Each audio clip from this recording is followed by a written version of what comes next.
What's up, YouTubers? This is your boy Big Metroid Fan 9 coming to you with another video game review. And in this review, I'm going to talk about the game WCW Mayhem, which was released on the Nintendo 64, PlayStation 1, and Game Boy Color by Electronic Arts. And the developers were Kodiak Interactive for the Nintendo 64 and PlayStation 1 versions, and second production for the Game Boy Color version. And this game is based on the WCW wrestling promotion that went out of business pretty much around 20 years ago, and specifically the program with WCW Mayhem. And essentially, this came out, of course, during the Monday Night Wars between WWF/E and WCW. As for the sake of this review, I'm going to exclude the Game Boy Color version, mainly because I believe that it has slightly different roster, slightly different main menu than the PlayStation 1 and Nintendo 64 versions. Now, it is worth noting that this particular game, like many other wrestling games of the time, don't have a story mode, but it does things that are pretty established things within wrestling games now. Licensed ones at that. It has all of the pay per views and shows that are connected to WCW from the time. You know what I'm saying, including backstage area, especially with the North American version. And it has audio commentary from the commentary team of uh, Bobby the Brain Heenan and Tony Giovanni, but I don't know why Mike Tenay was excluded from the commentary team. But in any event, the main menu pretty much consists of quick start main event, quest for the best, pay per view, password, create wrestling, global options. Now, with quick start, you essentially pick a particular superstar from WCW from the time, which was a list of them like Goldberg, Bret Hart, Sting, Ric Flair, and others and stuff like that. You know what I'm saying? And then you essentially pick a difficulty, whether it's easy, normal, or hard, and everything.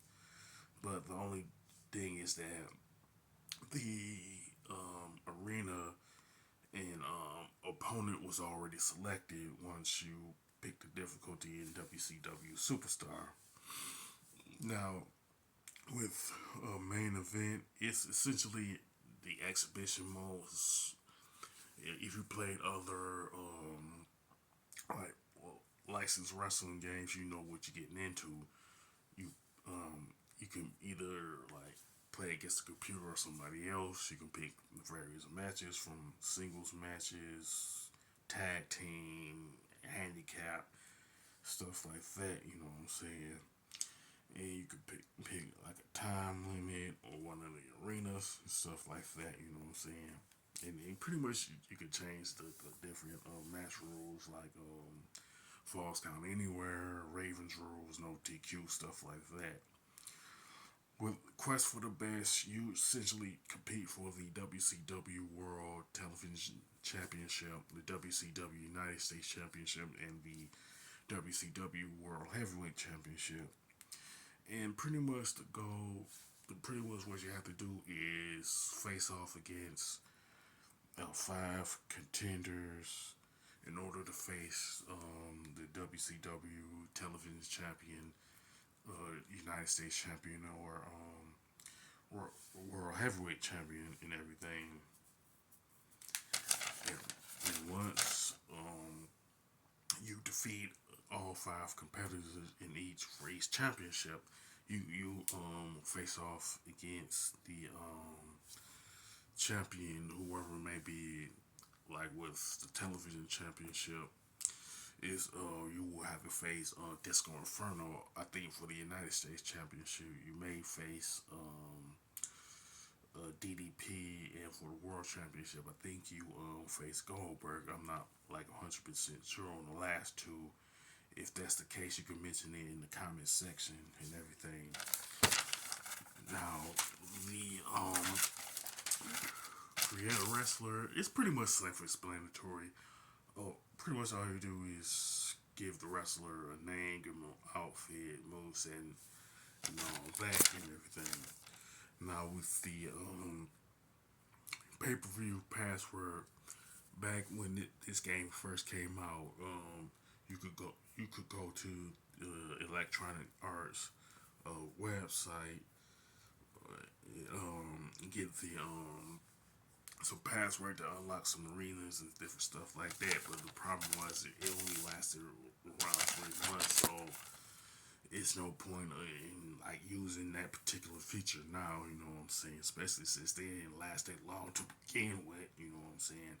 And with the global options, it's pretty much like it's mentioned. It's options. You pretty much change certain things like difficulty, the song volume, stuff like that. Now the controls, now the graphics and design for WCW Mayhem are pretty good for the times.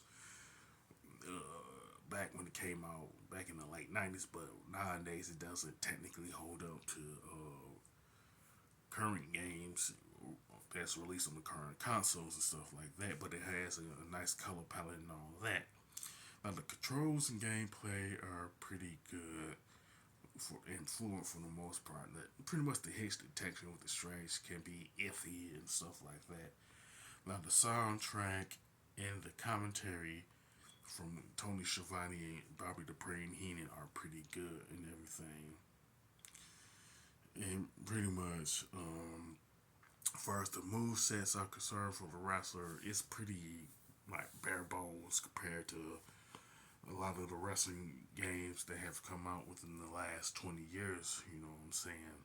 But outside of that, WCW Mayhem is a pretty good game overall, and I would recommend it to any wrestling fan who currently has a PS1, whether it is the regular size PS1 or the smaller version or any stuff like that.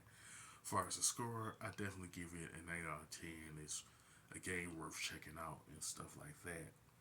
With that being said, you can sound off in the comment section about WCW Mayhem, whether you like the PS version or the Nintendo 64 version. You know what I'm saying?